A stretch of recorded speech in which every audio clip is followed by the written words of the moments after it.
Namaste. Welcome to the Atharva Forum. Today we have with us Professor Lokesh Chandra. Namaste, sir. Thanks for giving the time to meet with us today.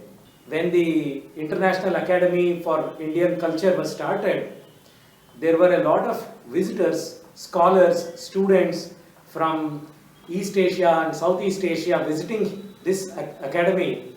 How did they look at India then? And can you please contrast it with how would they be looking at India now? India's history begins in a very special way. We have three words, trinity of words, Krinvanto Vishwam Aryam, making the world noble. The idea was not to make it Indian, but to give it a nobility, both of expression, because we have created many languages over the world, a sense of aesthetics, because we have created many sculptures all across the world, to give them thought, philosophical thinking, so that they can rise to the heights. India's culture was specially different from others in 2 or 3 areas. One was we accepted theodiversity, not monotheism, because monotheism creates violence. It says only one.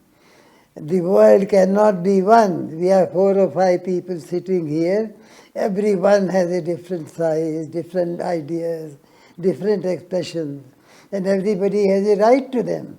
So we accepted the right of the human mind to think, which the monotheistic religions did not permit for the last 3,000 years. Number 2, and then the idea that humanity has somehow a right to differ with oneself, differ from others. So difference was not a negative category in Indian thought. It was a very positive, creative approach to life. I think these 2 factors, they have contributed to a lot of these miseries across the world. Monotheism and saying that there is only one way of thinking. No. Maybe one is correct, maybe one is not correct. But we have always a right to think in different ways. My father was interested in knowing what is the meaning of the 3 words Krinvanto Vishwabharya. For this, when he for the first time went to England, when he went there, his professor, Professor Ralph Turner, who was looking after the Indian civil service besides teaching Sanskrit, he said, I can make you to do ICS.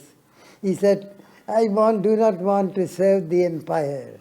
I want to serve my country. So my father looked again that have any Asian nation ever ruled over Europe? So he started looking around. And when he looked around, only the Mongols were ruling over European countries for 3 centuries.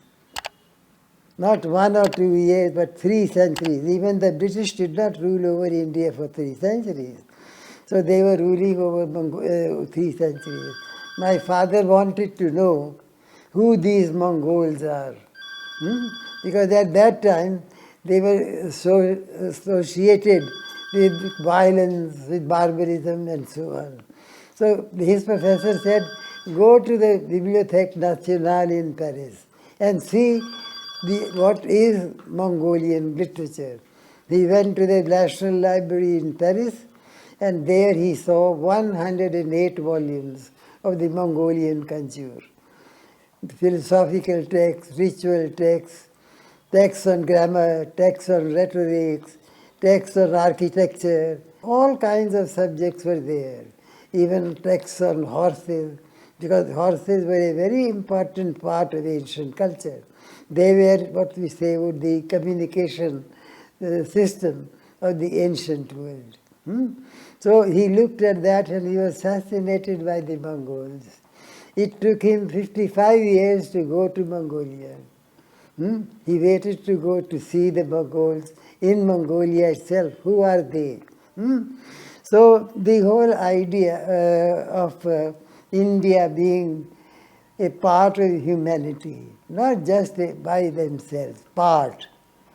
Not the victimizer of humanity, but a part of humanity, with differences of language, of physiognomy, and so on, with differences of culture, differences of food, differences of aesthetics. So he tried to understand what is Indonesia. And his very first work in research was an article on the inscription of Mool Varman. And Mool Varman happened to be a very important figure in the history of Asia, who dominated the history of Asia for 6 centuries. He was the king from Kerala, from Kundungal. So from there he went to the island in Borneo, created a kingdom, and created a lighthouse, which was very important. It was the first lighthouse in Asia created by him, on the pattern of the lighthouse in Alexandria. So then this we gave a great fillip to the journey of the Indian merchants, Indian monks, because every commercial company took along with them priests to pray for the safe journey. So the culture went as part of trade. People say that trade is we shouldn't associate trade and culture. Actually, in the whole of Indic influence across different countries is due to the monks accompanying the Indian traders. Sometimes the traders were 200, 300, so they had 40 or 50 monks. The traders were trading, but the monks were giving civilization to the country they went. So my father was very fascinated by the whole idea. How many areas did we actually influence? We have in East Asia, China, Korea, and Japan. Sinocentric cultures. Then we have Mongolia, Buryatia, and Kalmykia. Buryatia and Kalmykia in the Soviet, Russian Federation. Mongolia, of course, is an independent country. Tanutuva also you can include because they have this same culture as the Mongols. The Mongols actually were converted to Buddhism by the Turks. The Turks were all the time helping Genghis Khan, the Mongolian emperor, with writing his messages. So the administration of the Mongolian state was controlled by the Turks. And the Turkish alphabet became the alphabet of the Mongols. Uyghur alphabet became the alphabet of the Mongols. So there was this Sinocentric group, there was the Mongolian group. There was then the whole Iranian area. From here to Parthia, what we call Pahlavi in Persian, from there to Iran. And from Iran up to Turkey. That was also more or less an Iranian area. Then there was the Southeast Asian country. We actually started from Kanchi. Kanchi was the major port from where Indians went to the east of Asia, going along the sea coast. If you see the map, it will be very clear. We are coming up from Kanchi to Bengal. From Bengal, we are coming down to Burma. What is Burma now? Coming down to Cambodia. Then again going up and creating the state of Champa, which was an important state because it has contributed a lot to the formation of Chinese culture. Then from Champa going up to China, up to Guangzhou, Canton in its former times. And even today in Canton, there is a museum where there are about a few hundred objects from South India. So the whole, this whole area had to be understood. My father was very unhappy that we as Indians, who have been thinking of Vishwa, the world, we now do not do any work on any of these countries. And that fact remains true to this day. In India, there is no one who works on Buddhist China, not Chinese economy or Chinese polity. Of course, that is an important part. I don't deny it. Very important. But let us say we devote 5%, things to library and so on, for creating a cultural ambience with countries with which we had relations in ancient times. These relations are living. They are not past or a historic death. Yes. They are very much a part of modern life. Because in China, whatever you do ultimately goes back to India. Because, for example, they have the monkey. They have the monkey episode. Monkey accompanies Hiuen Tsang, the Chinese pilgrim, to India. So this pilgrimage has been converted into a novel. And now this is shown on Chinese television every day, practically. Because this was the first when the Chinese went out. And Hiuen Tsang was a very important factor in China because he, for the first time, brought sugar to China. Chinese did not have sugar. So the Chinese used to call sugar stone honey. Stone honey, Shri. So this Shri became sugar when Hiuen Tsang went to China. He met the emperor, told the emperor many things, and also sugar. So the emperor sent a special mission to India to learn sugar manufacturing. So they took sugar from India. So he became a very central point. And once we had a meeting of the eminent persons group of the Ministry of External Affairs of India, the Chinese were there. They said, you call sugar chini, which means that we have given chini to India. So, and I said, no, this is not the fact. Chini is actually the Sanskrit word sini. Sini means white. Sini has become chini. It's not from China. And I said, sugar was introduced by Hiuen Tsang to China, and I related the whole story to them. They didn't accept. What is your proof? Then at night we had dinner at the ambassador of China's residence, and I took the dynastic annals of the Tang Dynasty, in which this fact is mentioned. Along in the page, duly marked, they read it. I said, now, write the Chinese character for sugar.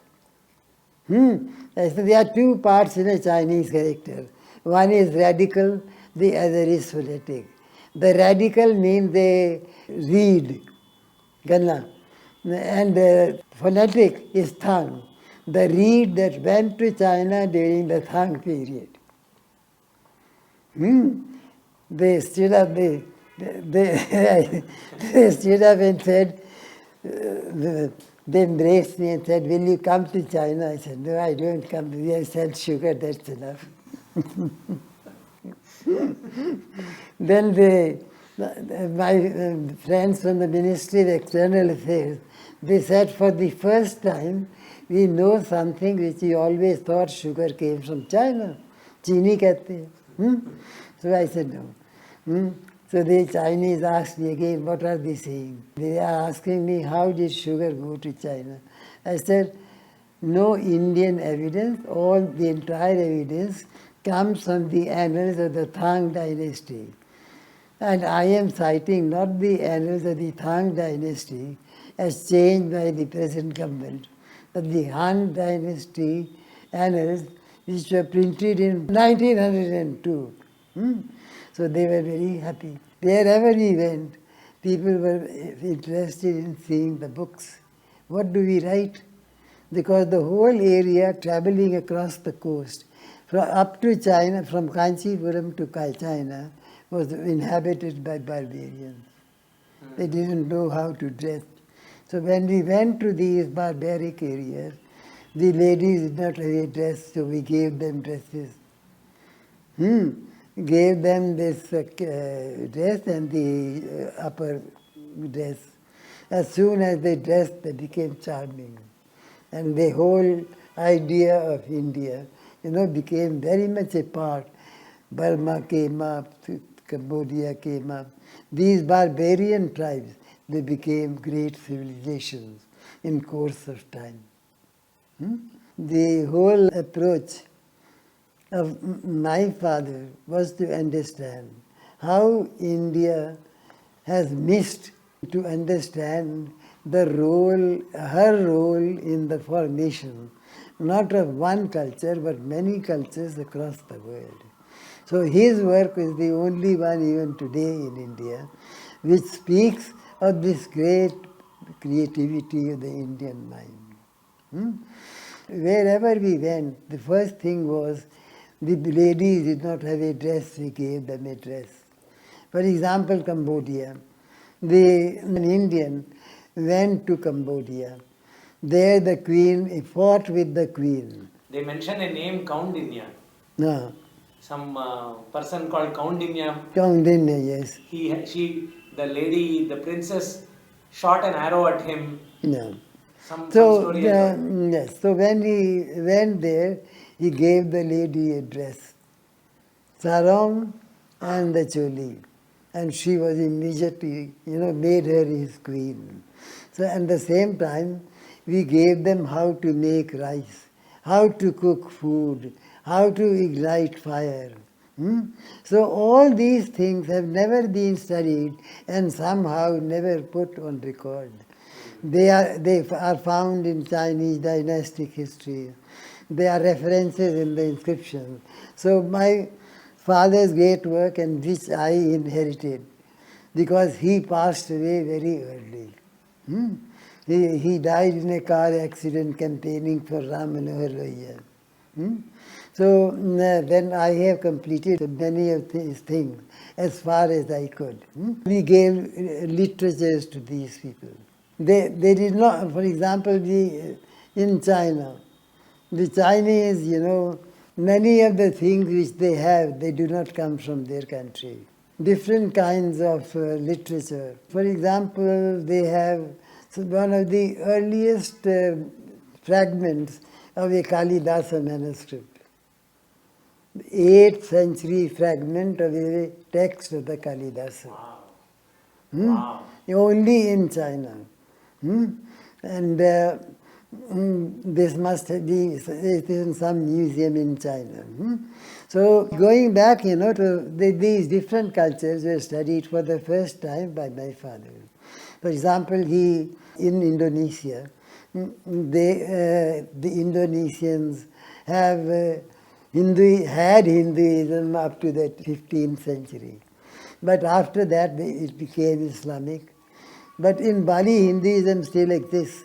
So in Bali, for instance, they have a temple to Varuna, the sea god. The only temple to Varuna in the world. It is still there. They call it Bhattara Bruna. And near this temple, they have found objects of the 10th century BC. And in them, there are certain things which are Indian. And fortunately, some of them are mentioned in the Old Testament. In the Old Testament, it is mentioned that the king wanted to create the state, what the Netanyahu is fighting for today. The Jews, they wanted to create their capital. To create their capital, they got 9 things from India. And they are mentioned in the Old Testament. One of the things was peacock. And the word for peacock there is Tamil. So we are sure that the Indians went there. What they did was many things, but at the same time, they gave to the Jews the idea of a state. So the whole idea of a creation of a state. Then how protection of the state, security of the state. So all these ideas, they were introduced to the Jews in 900 BC, King Soloman time. And my father, started the whole idea of what have we given to different parts of the world and what we have taken from them. Not only given. Yes. So my father, came back from Europe to Lahore at that time. He started, he was working on the Virat Parva of the Mahabharata. There was a Japanese, Professor Suenaga, who had come to translate the Mahabharata into Japanese. But he had problems of trying to translate the Mahabharata. My father used to help him because he told him the Japanese words. Told him one important thing, that put the whole stanza in the prose order. Write the meanings, the Japanese meanings under each word. And then see, you have a sentence. So the Japanese were thrilled. Then he came along with my father to Lahore and I think he worked for about 3 or 4 months with my father. And then he said, you should start an institute where foreign scholars can come to get their problems of Indology solved. So he gave 50 rupees as the first subscription for starting the International Academy of Indian Culture. I have reproduced my father's receipt of that money in a book. That's how the academy was started. Then he would, work every day translating the Mahabharata. And after a time he got so attuned to it, he said, now I can do the work, and then back to Japan. So all these countries which have been influenced by Indian culture, they look up to India with many hopes. India somehow doesn't think that they have to be helped. For example, we don't get students from Japan to teach them Sanskrit. To teach them Sanskrit which will be useful to them. To teach them, for example, Indian archaeology, to take them all to the different sites.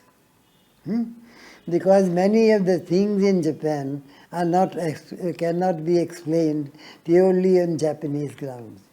For example, in the great monastery of To Daiji, they have a lantern. There are 4 aspects of Vishnu, of Krishna, Chaturvyuha. So those Chaturvyuha can be explained only on the basis of a Sanskrit text. So far they have not been explained. I have explained them for the first time from this Sanskrit side. But then the question arises, Japan is a Buddhist country. How did they have the Chaturvyuha of Vishnu? The person who did the work, he came from Champa. And Champa had a Vaishnavite tradition of the Chaturvyuha. So found there was Chaturvyuha in Champa. Buddhasthira who went to decorate this monastery in Japan. It still exists, huge monastery. So the Buddha there is about 50 feet high. They had this Champa, so there is no problem that they are really the Chaturvyuha. So the whole of Asia has to be studied once again to see what is our impact on these countries. We won't say influence, but we would say what we have shared with these countries. Now, how this has to be done, and the question is that someone has to take the lead in the government. So far, the Ministry of Culture, I think, is more or less a non-functioning ministry, doing routine work, functioning in that account. They're not doing anything new which you would have expected from the government of from the BJP government. Working with Jan Gonda. You see, the European mind is very different from ours. they are very specific. So when I went to the Netherlands, the first day professor gave me a German book to read. क्या नाम है? Apastamba Shravata Sutra, Vedic text, or ritual. So he said, I would like to have your comments. So I went there, I said, now I have read some portion, so please ask me what you want. He said, no, I want your comments. So he can come again, and then I went again with my comment that this is where I differ. Because we interpret the ritual in a different way. And two interpretations. One is ritualistic, the other is philosophical. So, and in the commentaries of Sayana sometimes, he makes a distinction between the two parts. These are normally not separated, actually they should be separated. But this is the ritual explanation, this is the philosophical explanation. So Professor Gonda for this time introduced you to the idea that I have to find something new in reading a text. This is, for me it was a revelation that you are not trying to read, you are trying to find. Just as you excavate an ancient site, you are excavating the depths of thought. So that's one thing. Then comparative study. You see, they said that you don't have a degree in German and French. In Europe, the trinity of languages, English, German and French. And of course their language, Dutch. So he said you have to pass an examination in German and French. So I said, okay. So they gave me about 4 weeks, I think, to do the work. That's all. No, I knew German and French, but not sufficiently, because I had read his translation of the Apastamba Shravata Sutra. And so I read one of the books on the inscriptions of Darius on the stone rock. So I said, then they said, are you prepared for it? I said, yes. Then when I went for the examination, I said, I shall recite a whole chapter of the book. I had a very fine memory in my early years. Recited the entire chapter by heart. The professor said, 3 professors used to sit. Because in the Netherlands, 1 professor doesn't take an examination. 3. And the other 2 are normally from a different department. Chemistry, physics, politics, or something else. Any subject, but not Indology. Gonda was Indology, but the others were different. They said, sometimes he made a mistake, but that doesn't make a difference. Wonderful experience. I said, I want to do my German examination. So, recited 20 poems of German flat. They said, how do you remember so much? I said, I don't know. Perhaps Indian mind is a memory mind. Who knows? So I passed the examination. So I had, a lot of these different kinds of experience. Then I asked him, how do you work?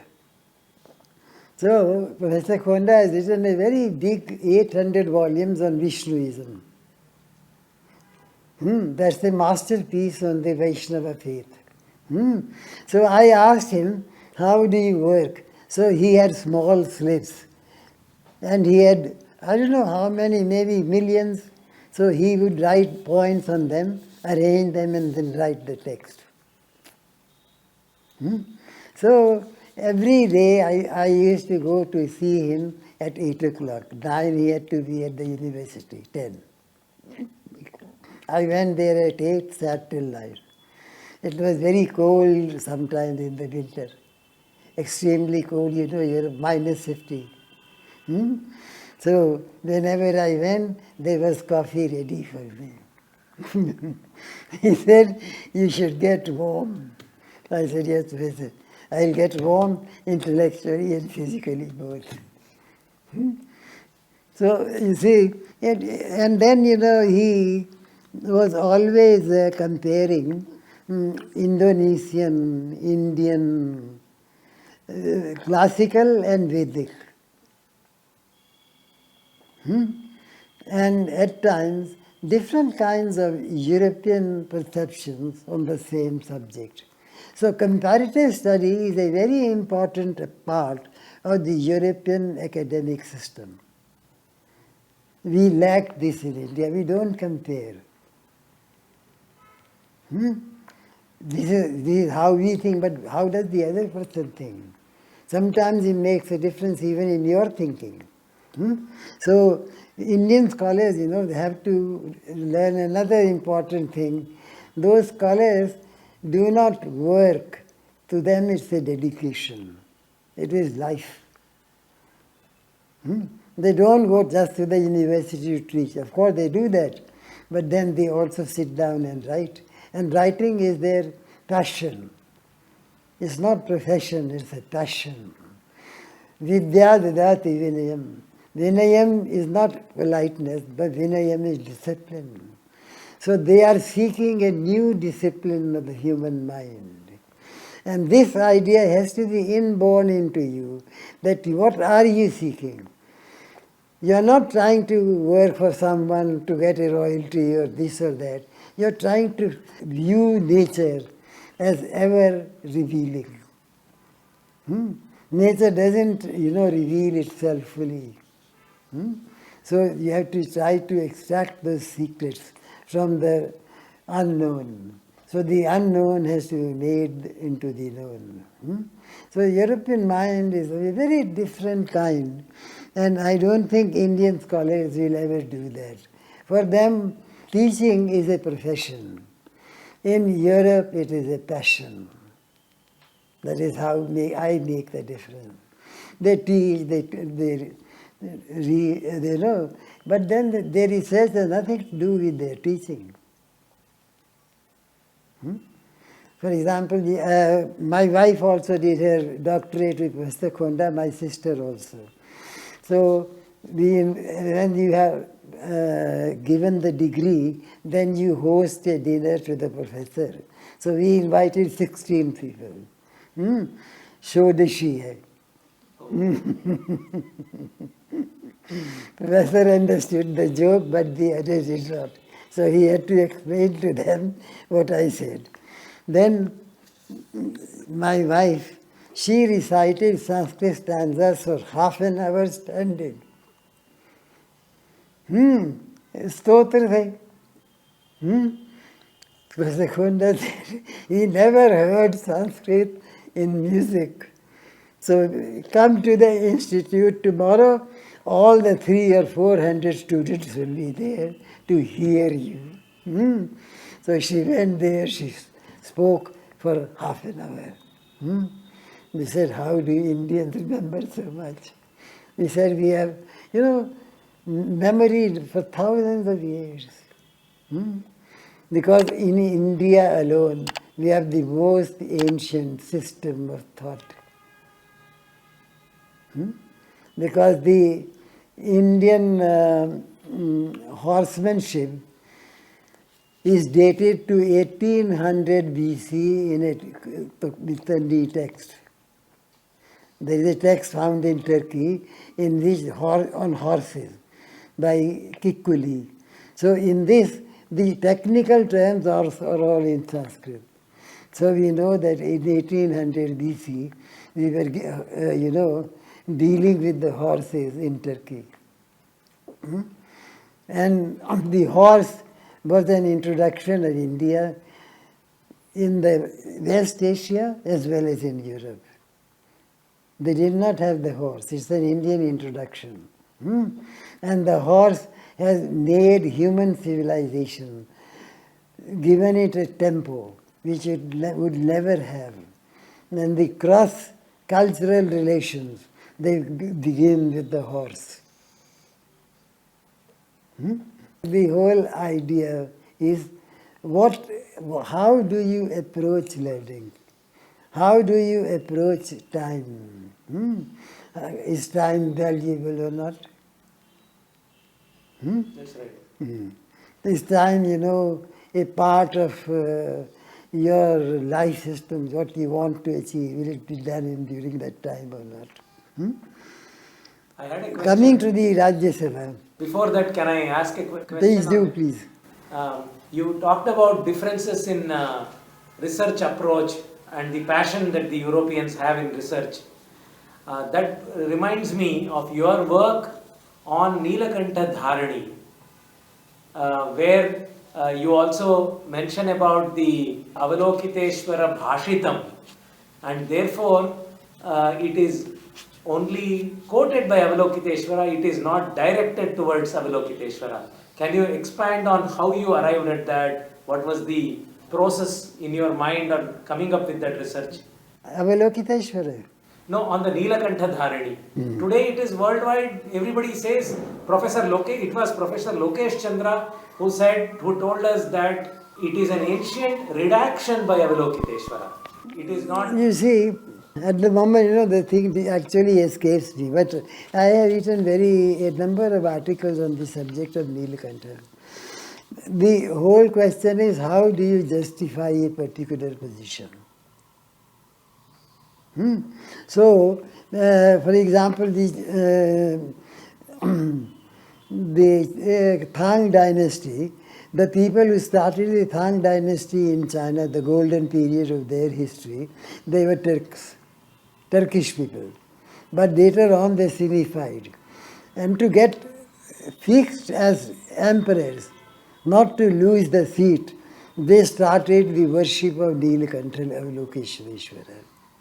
And this text was translated by an Indian, Bhagwat Dharma, in Khotan, not in China. From there it went to China. And every morning there was a recitation of the Neelakantha hymn to keep the Tang Dynasty ongoing. And in the 2008 World Olympics, the first recitation was of the Neelakantha Dharani by 1,000 girls. 1,000 girls, all of the same size, singing Sanskrit, of course, in a Chinese tone, which you may find some word here or there, but normally not easy to understand. And I have done a whole book on this 1,000-armed Avalokiteshvara, because it is very crucial. Then after that, they had 1,000 boys reciting one of the texts of Confucius. But the Neelakantha Dharani was the first, because that was the golden age of China. So the golden age of China is Neelakantha Lokeshwara. Somebody could write a beautiful poem. No, I was in China, I think, in Korea, I think. They recited this poem for me. Marvelous. A Korean girl did it. Marvelous. But the Korean version, we could understand Sanskrit more than the Chinese. Because they both have the same version, but the Chinese transcription has changed from Tang to modern. The Korean version is still, let us say, what they took in the 8th or 9th century to Korea. So, is it the glory of India has to be resuscitated? The best way of engaging with different countries is different. With every country we need a specific approach. For example, with Russia, once during the Soviet period I went to address a meeting. So I said, Russian is the second language in the world closest to Sanskrit. So we are brothers in language. I spoke for half an hour. The Russians were in tears. That is how we approach them. I said, so many Sanskrit words, yetat, etat, this. Even a simple word like this, Agni. And in Ukrainian where fighting is going on, they still have Agni. Agni has not changed. The only language in the world where Agni survives. Hindi we have Ag. Agni is a Tatsama word. But there is a part of the spoken language Agni. So to have the cultural relations with different countries will be of a different order. For example, our relations with China will be different. In China, President Xi Jinping once said that don't speak so much against India because many of our things go back to India. We cannot understand China without India. So that even the Chinese feel this. So to illustrate what have they done, why have they done it? India's thought system was open. Even Chinese is, stemmed in by the Confucian system. But in India we have nothing like that. In India everything is open. So, and we have multiplicity, we accept multiplicity as a major dimension. What I call theodiversity, the divine diversity of nature we accept, or the diversity of deities. So our engagement with East Asian countries, with European countries, now the English word star, it goes back to the Rig Veda.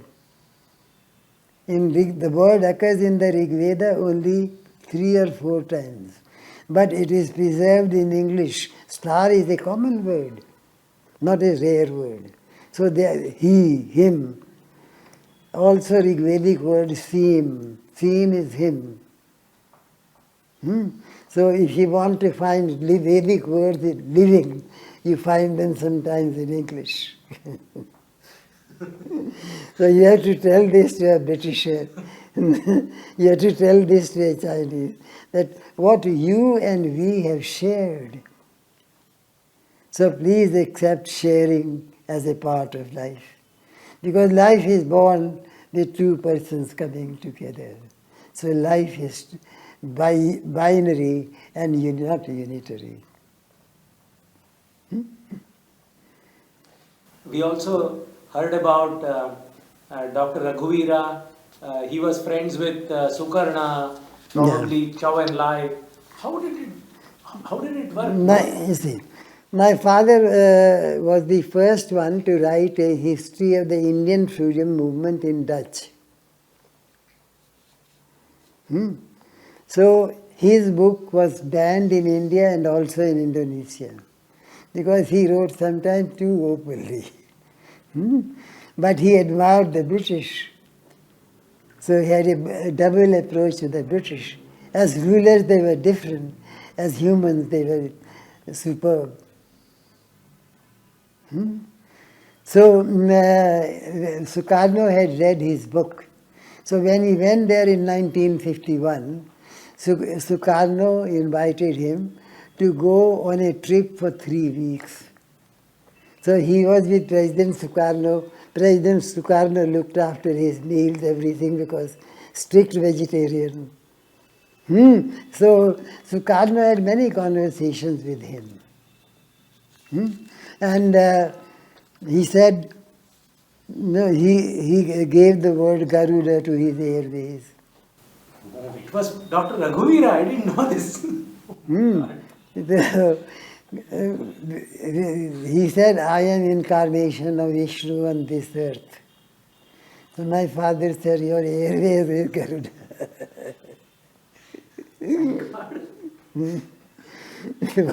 What to say? Joke became a fact.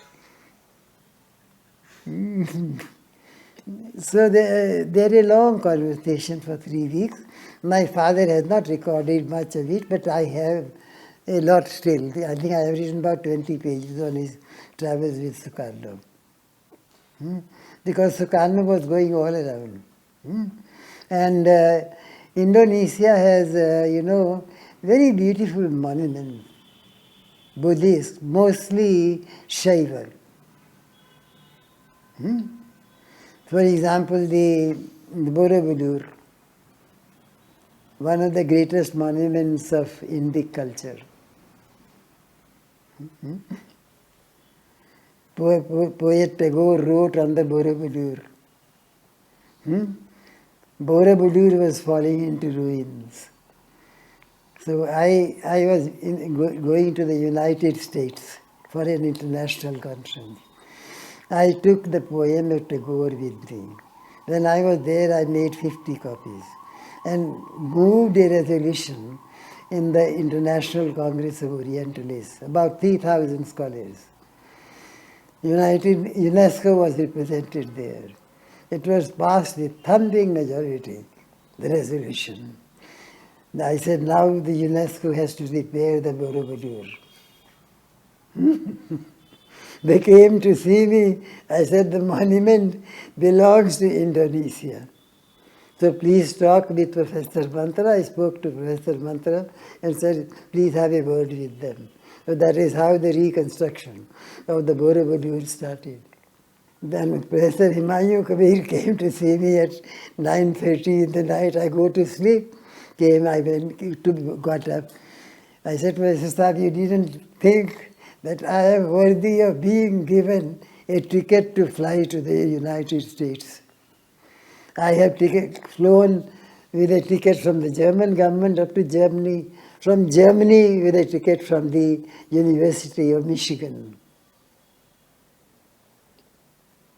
He said, you should have spoken to us. I said, no. Well, you didn't think me, to be up to the standard of an air ticket to the States. I don't think we can do anything. But now the things are in the hands of the UNESCO and in Indonesia. So they were started. When it was completed, I was to go there, but I had another political meeting in Europe, so I went to the political meeting. Didn't go to the Europe meeting. So life, has to correspond to the context, living context in that domain. Only then India can have, once again, a major cultural role to play. Because all the European languages are derivatives of Sanskrit. You can start a conference where you discuss how many common words between English and Sanskrit. Man. In Old English, which was prevalent till the 14th century, it is Manu, M-A-N-U, Manu. Not bad, Manu. Son, S-O-N, is Sunu, S-U-N-U, Old English. You showed us in the old dictionary, old version of the Oxford Dictionary. Yeah, of course, Oxford. That is amazing. It's amazing. There are so many words, nobody has worked on them. And nobody has highlighted these points that we share with you. I won't say we influence you or this thing. We shared with you. Because we were going to the West. We had sugar. We had cotton clothes. The Greek texts say the Indians grow on their clothes on trees. Cotton cloth is India's invention. Sugar, or one more. 3 things we were taking to the West. The Ikshvaku dynasty of Lord Rama is important. Why? Because that was the dynasty of the sugar, Ikshu, Ganna, sugarcane. Sugar was a very important part of our economy. So all these facts have to be highlighted. I think we end here, and with the hope that someday India will awaken to what it has done in ages bygone. And ages to come, they await what has happened, what has been glorious in the garden. Gate gate paragate parasangate bodhi swaha. Transcendent wisdom be ours. Silk also probably was Indian. Silk, is an Indian invention because Chinese silk is some Sanskrit word, I don't remember at the moment. Chinam Shuka. Chinam Shuka. No. China and Shuka is no. China is later. Chinese didn't invent silk. We invented silk. Okay. Silk is mentioned in the Greek records, that silk was used in India. It is 175 earlier than the Chinese references. I have written a paper on that. 175 years earlier. So the silk is an Indian invention. But you see, India can once again be a very important nation in the world. The problem is population. We have a declining population.